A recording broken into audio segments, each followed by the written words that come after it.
virtual series of novel wines with Yaz and Ben. I'm Yaz Cook, a journalist based in Bristol, and we've got Ben, the ultimate wine guy for novel wines. Hi everyone. Yeah, today we're going to be speaking to Sandy from Aldwick Estate and Helen Rich from Tasted Bath, all about the great Somerset produce. So we're going to dive right in, ask a few questions. We've got some questions from our customers as well. And if you've got a question coming up for any of the new episodes, we'll be asking you on Twitter and Facebook to send something in. But for now, Sandy, do you want to tell us a little bit about Aldwick Estate? We'd love to hear some more about it. Yeah, hi Ben, lovely to be part of this.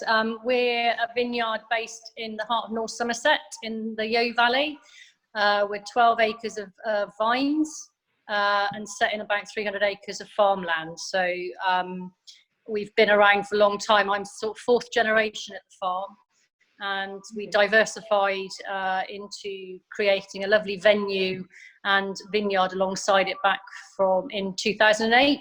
So sort of over the last sort of 10, 12 years, we've just sort of been growing and developing that side of it. Our first sort of commercial wine was really sort of released in 2013. So it's still relatively quite young really in vineyard terms. But it's very rewarding. It has its ups and downs.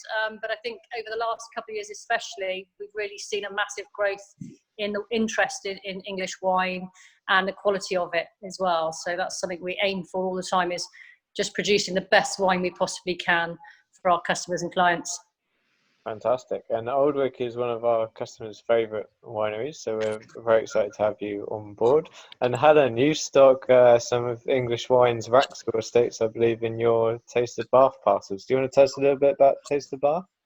Yeah, absolutely. Tasted Bath, we started 4.5 years ago, based in the city of Bath, and we work with 35 local food producers. So we work with people that create amazing artisan produce within 15 miles of Bath, and we send it all across the world for our business clients. And we send out food packages, birthday gifts, grocery sort of packages to people. So it's brilliant. It's a really great way of kind of engaging people with local food and allowing small local producers to have a presence online. And our revenue really supports them. So I'm kind of known as Bath's foodie, really. Excellent. Well, it's great to have you as well, Helen. So what I'd love to kind of start with is, what do you both think is special about Somerset? So Sandy, why is Somerset a great place for wine? I think just the whole setting of it here lends itself. There's 2 other vineyards. We're really close to 2 other vineyards here, and the whole of Somerset vineyards are what I call more sort of artisan, so much smaller vineyards. So enables us to sort of really be hands-on and aim to really produce the absolute best quality.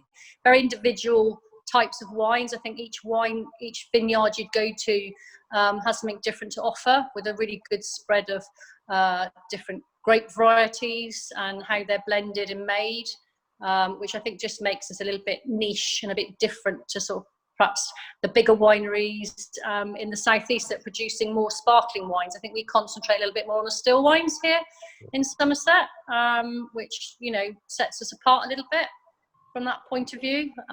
Yeah, so I think, you know, it's an amazing space. I mean, we live, we're talking with a situation at the moment that we live in our sort of bubble of countryside, which is just amazing. And with all the wildlife and everything around as well, it's a nice place to be at in the vineyard. And Sandy, you say you're fourth generation. If you don't mind, can you tell me a little bit about how it all came about? Sort of, who thought, right, we're going to sort of have this vineyard in Somerset, and how did they know that you were going to produce amazing wines?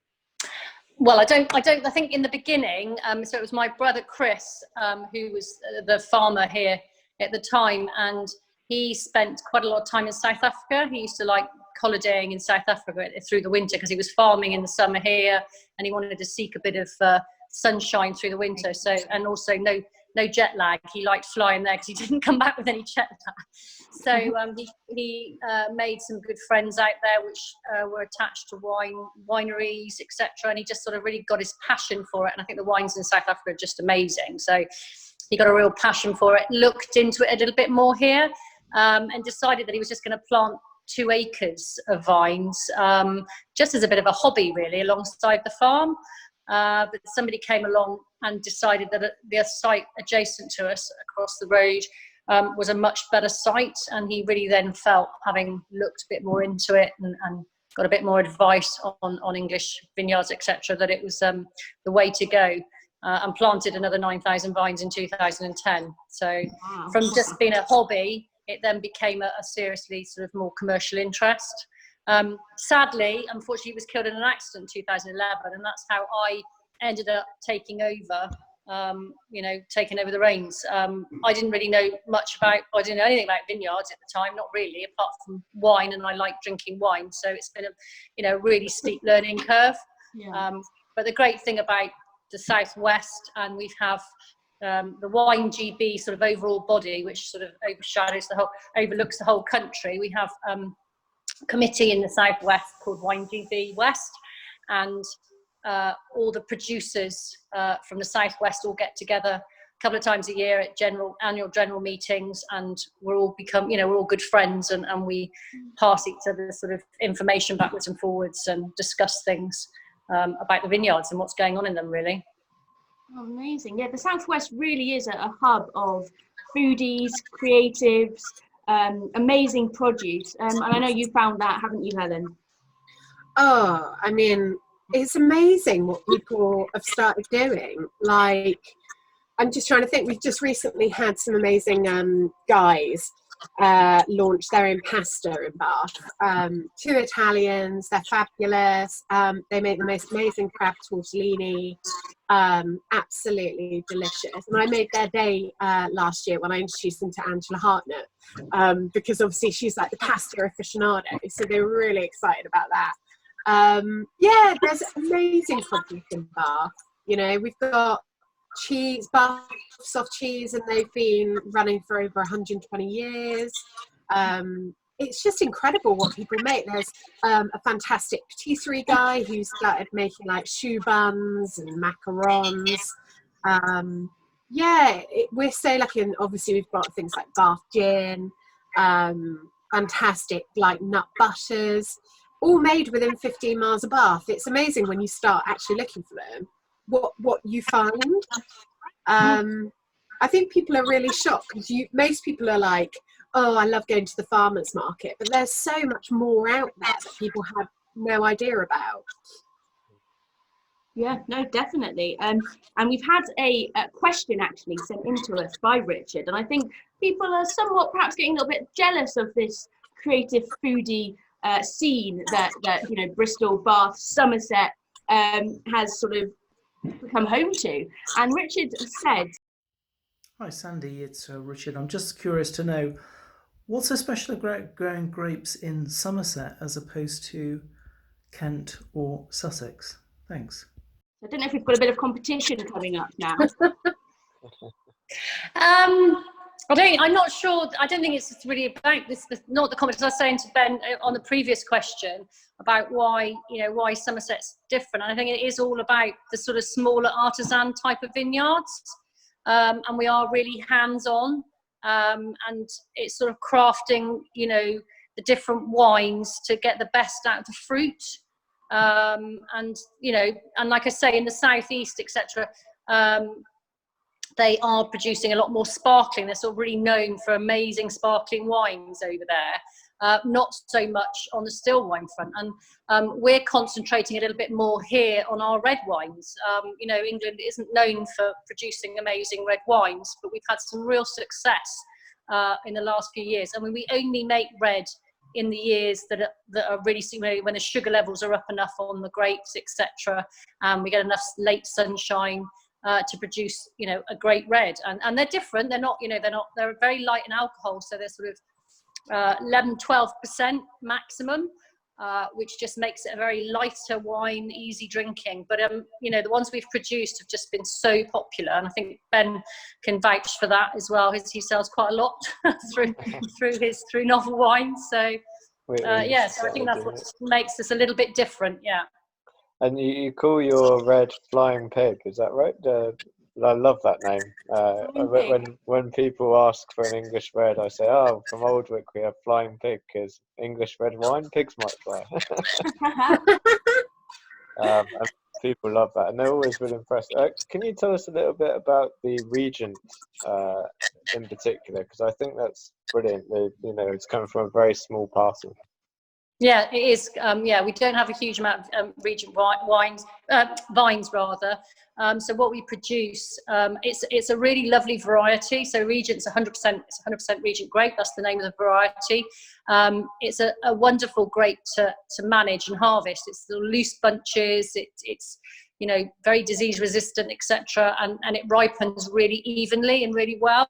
It's got a lovely deep colour to it, so it makes a lovely deep red wine, and it's just got that lovely sort of Christmas spice, cinnamony flavour to it that I don't think you really expect it. And our winemaker Steve Brooksbank enjoys, I think, making the wine, and we don't always oak it. We sometimes put a little bit in oak, but we've decided after the sort of second vintage that actually it was better without being oaked. And it seems to work. Yeah, it seems to work really well. So it's obviously different to the Flying Pig, a little bit more body to it. So yeah. Amazing. And Helen, do you have anything in your kind of portfolio which is kind of really limited edition, extra special? Obviously all the producers, but is there anything very, very small scale that you've got in there?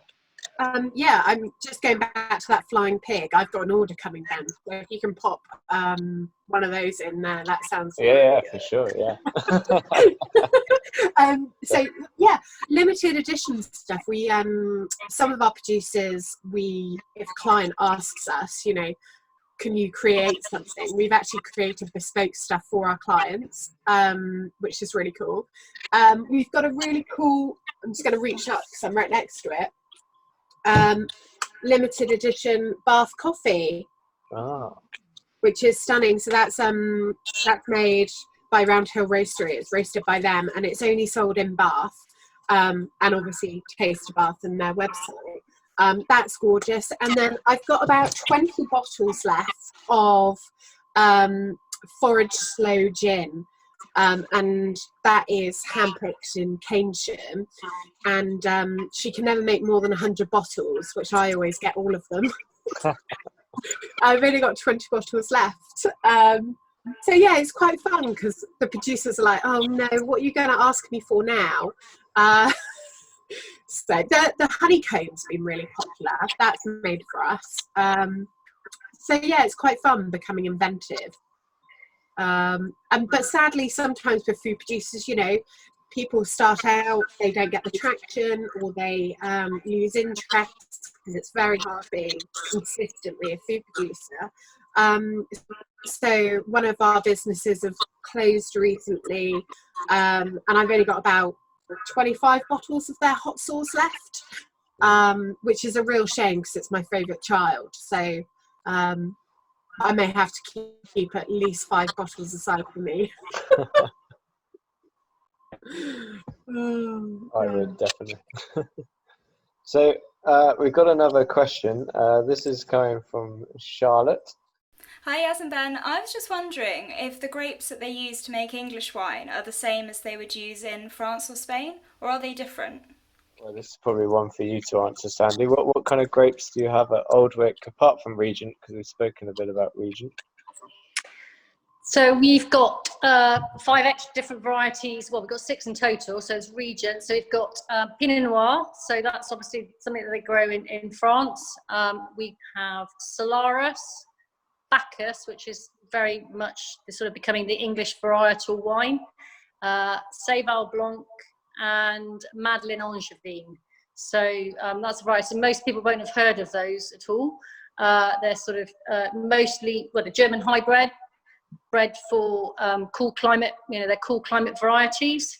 And I think the Pinot is something that's obviously we've made some really lovely Pinot Noir red wine out of. We've got some coming out in September. We're quite precious about that because we do make a very limited amount of Pinot. Very often it's just kept for the venue and the vineyard tours and some particularly special customers. So you never know, Ben, it might be on the list. Yeah, I'll be asking for it, definitely. And yeah, so that we're really proud of our first Pinot that we produced. We just did 1,000 bottles of red wine because normally it goes into our sparkling, into our Blanc de Noir, or we make a sparkling rosé from it. So the years that it is great, we go ahead and make the red, and we do lightly oak that in French oak barrels. And the first vintage, we sort of thought, oh, we'll just put it into decanter, Wine Awards, World Wine Awards, to see what they think of it. And we got a silver medal for it. And that's in the World Wine. So that was amazing. Yeah. So that was a real pat on the back. And we thought, this is something worth pursuing. So yeah, in the good years, we make Pinot. Well, I'll definitely be asking for some of that when that comes out, for sure. I'll make sure you get a bottle, don't worry. Thank you. Brilliant. So another question, if we keep on, sorry Ben, on the topic of your wines, you mentioned the grape varieties you use, but Jen says...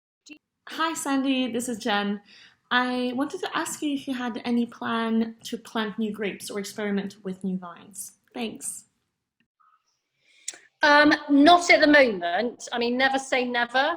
We're just sort of, I think, refining, I suppose, what we make. I mean, I was chatting to somebody the other day, and because we only make estate-grown grapes into our wine, depending on the year, will depict what we make with it.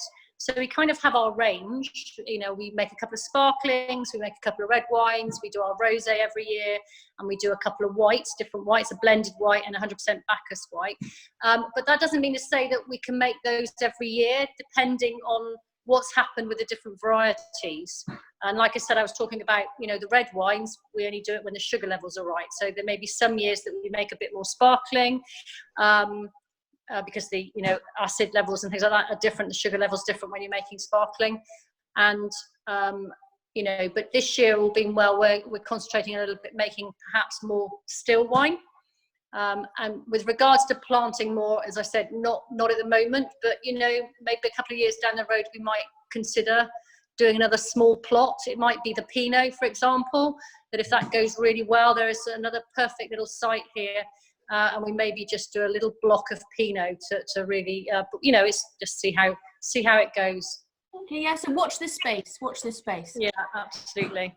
And Helen, what about you? What are the next steps for Taste of Bath? What's exciting you? Oh gosh, I mean, it's always onwards and upwards, isn't it? It's just trying to keep up with demand at the moment. I think Taste of Bristol has always been on the horizon. As you know, Ben, like when your business grows bigger and bigger, you have to change your infrastructure, and you have to change your operations, get more people on board. So we just go through a phase of looking at our website and trying to improve our current operation. But yeah, Taste of Bristol is definitely on the radar, which I don't know. We've put Aldwick Estate wines in our hampers. 3 novel wines, but I think Taste of Bristol will be all over it. I have to come do some taste testing and not drive. I think we all will. Group trip. We all will. Yes, you can drive. So yeah, it is really exciting. It is really. I was going to ask Sandy a question actually. There's lots of people who watch stuff like this that aspire either to be food producers or winemakers, and everyone's reevaluating their lives. And you learnt your craft very, very quickly. Where are you on the wine geek scale? Like, how much have you learned? How much more do you want to learn? Wine geek, I'm not. I'm very much, I learn on sort of, I'm more of a practical learner. So, been to sort of quite a few conferences and things like that, but also just been out in the vineyard and working with I've got a vineyard manager who now runs runs the vineyard side of it, and learning from him. He's got 10 years experience in English viticulture at other places, so he's got a great wealth of knowledge and understanding. And actually, just before we went into lockdown, I was doing my WSET level 2, which really got the thought juices going, really, and I think really making me feel like I want to learn and understand more about world wines as well. So yeah, it's not just about, obviously here I run the other side of the business as well, so we've got the venue, and we do a lot of vineyard tours and things like that, so you learn a lot from people coming through, and you can part your knowledge to people that don't have any understanding of English wine. So I can talk wax lyrical about English wine quite, and my passion for that, but further worldwide not so great, and that's I want to learn more. So I think we know a guy that can help you with that. Yeah, exactly. Especially Jen Twisting you if I've got it. On the wine geek level, we have a question from Tess. Hi Novel Wines. I was just wondering, how long can you keep a bottle of wine once it's been opened? Now, I've got my traditional answer on this, but it'd be interesting what everyone else thinks. So, for me, that people usually think that red wine lasts the longest. It's not actually true. It's white wine. White wine will last longest after you've opened it. But I would always stick any kind of open wine in the fridge until you're going to drink it. So don't store it in the fridge normally. Just store it somewhere cool and dry. The main thing is a consistent temperature. But then when you've opened it and you haven't finished the bottle in those rare occasions, pop it in the fridge. And then a red should last 2 to 3 days and still keep its nice fruit. Nice bright wines like the Aldwick reds will last a little bit longer than the full, really phenolic ones. And then the white wines, probably 3 to 5 days, as long as they're kept in the fridge. But they will start to drop the fruit after 4 days, probably. And sparkling, you're better off finishing it that night. So make sure you've got a good celebration. You can get those wonderful champagne stoppers, but best to polish it off in one night, I think. Yeah, I always think with the wines, it's all about the oxidization. As if you get air in there, and it's it tends to go down in quality. So we've got a great little gadget, which is like a pump, which takes all the air out, and that really helps to keep the flavors in there. And I think I found it on Amazon initially, and all it is a rubber stopper with a pump that goes on the top, and it sucks all the air out, which really helps to keep it. But idea. shouldn't need to be put back in the fridge. Not many of mine go back in once they've been opened. I was genuinely shocked by this question. I'm not saying that we always finish a bottle, but 4 days, I can't even imagine. How big is this bottle? The thing is as well is the better the wine and the fresher it is. A lot of people are using old wines for cooking, but actually the fresher and just open bottles contribute the most interesting flavour. If you do have any left, use it in the food that night, and then you can polish off the bottle that way. That's what I'd recommend. Or it'd be a waste of good wine. You should drink it, really. Oh, I've got a really good foodie question, actually, because when cooking with wine, I always believe, and that's why I'm an advocate of best quality local produce, that what you put into a meal is what you get out. So some people buy wine for cooking, which is not something that they would drink. What do you think as wine experts of doing that? Interesting. So I would personally always put in your cooking what you would drink yourself. I agree, Ben. Yeah, if you think about what wine does on a basic level, it's usually acidity and fruit esters, unless you're getting something particularly complex. So what you're putting in your food is acid and flavouring, essentially. So if you've got something you don't like, you're basically adding a bunch of flavouring you don't like to your food. If you have But the other thing is, if you think about it, if you've got a fresh citrusy wine, you're adding fresh citrusy flavours to your meal. If you've got a full-bodied, oaky, buttery wine, you're adding those kinds of flavours to the meal. So you can just think of it as an ingredient, I think, rather than a, I don't know, source of alcohol or whatever. Yeah. Yeah. My feelings exactly, but it's always been something that you hear from people. Oh no, that's cooking wine, and you're like, oh no. Yeah, the only cooking wine in my house is 3 days old. Yeah. Great. So I thought for the last bit we could think about a bit of wine and food pairing. So Helen, I didn't know if you wanted to pick a couple of products that you have, and then maybe we could ask Sandy to pick a wine from Aldwick that she thinks would go really well with what you're talking about. So don't make it too complicated.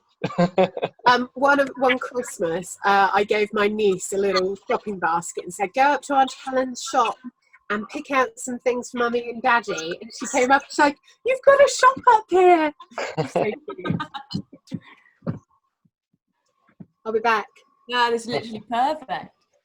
Does, yeah. This is brilliant. Shopping with Helen. I don't have any cheese up here, I'm afraid. It's in the downstairs in the fridge. So I picked out 3 items for you. So the first one are sea salt and lemon pistachios from Bradford-on-Avon. Ooh. And they're hand roasted by a lovely lady called Jane. Ooh, hello Jane. Maybe we can get Jane on. They look lovely. I don't know, Ben, what do you reckon? I'm thinking maybe something like the Flying Pig. Yeah, that'd be really interesting because Flying Pig's got the acidity as well for the salt, which would be nice. Yeah, they would cut through it really nicely, actually. Or maybe even the rosé would be an interesting pairing. Yeah. Get some. Helen, you're going to have to give us a bag. I was going to say, let's do this. We should have done this before. I could have sent you a bag, and you could have sent me some wine, and everyone would have been really happy. Well, it is Friday afternoon. I know, exactly. It's like going to the pub, but we're having wine and nibbles together. Exactly. Yeah, exactly. So, Helen, what cheese do you have? Because I that's an interesting one to pair with wine. We've got Bath Blue, Bath Soft, and Wife of Bath. Is the Wife of Bath, is that the hard cheese? Yeah, it's kind of a nutty, creamy Gouda style, and it was recently voted best cheese in the world. Wow. World Cheese Champion. Oh, I do remember that. Yeah, she was so chuffed. It's just absolutely, and it's so delicious. I keep using it in quiches. So good. I use it in everything. It's so good. We tend to find, I tend to find with the hard cheeses, I mean, you know, I can't say that I've tried it, so it's a difficult one to know, but our Bacchus goes really well with some of the sort of what I call mature cheddars, and the hard cheeses have got a bit of zing to them. That always stands up really well with cheese. Goes through, probably my favourite combo. I think my favourite local mature cheddar is Westcombe Dairy. Their cheddar is so good, and I just think that I might have to have that in a minute.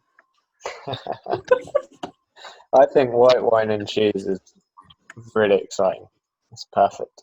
And Bacchus has all the lovely plush fruit and the acidity as well. So good pairing. That sounds great. What else you got there, Helen? Really hungry. What else you got for us? What else have I got? So I've got Somerset charcuterie. They're like posh pepperami, red wine and Dracot Blue cheese. So it's really, really punchy. And there's chunks of Dracot Blue in there, and it just explodes in your mouth.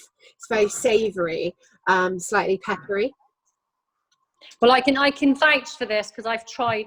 Somerset Charcuterie are literally about a mile away from us. Ah! So, as the crow flies, they're not very far at all. I know Andy really well, and I've tasted.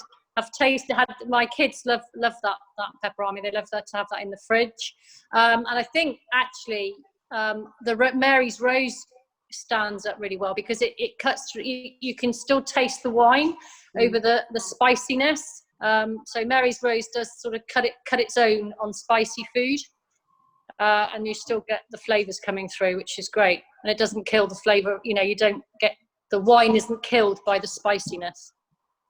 Mate, that sounds Do good. you sorry, I'm getting all excited as a foodie. Sandy, when you do like tours of the vineyard, have you ever thought of can you do like charcuterie pairings with it because Andy's so close? Yeah, we do various things. We do tapas and tape. We do sort of tapas nights, and we do.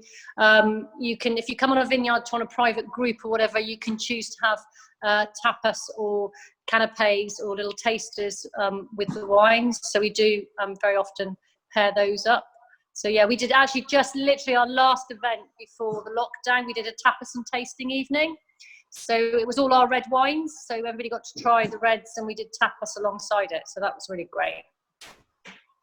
Sounds so good. I wonder whether or not we need to do a night at Novel Wines. I'll bring the food. You do the wine. Just sounds great. Let's do it. Let's do it. Do we need to invite anybody? And me, please, me. Oh yeah, you can come. Yeah, you can come. Everyone watching this will be like, "I'll come. When is it?" Who knows? On the other side. I've got a final one, and I thought this would be a really good challenge, and I was telling you about it. It's the Seven Hills, which is made in Newton St Low, 2 miles that way, just outside Bath. And this is 65% dark Madagascan chocolate, honeycomb. So it's basically an adult crunchy.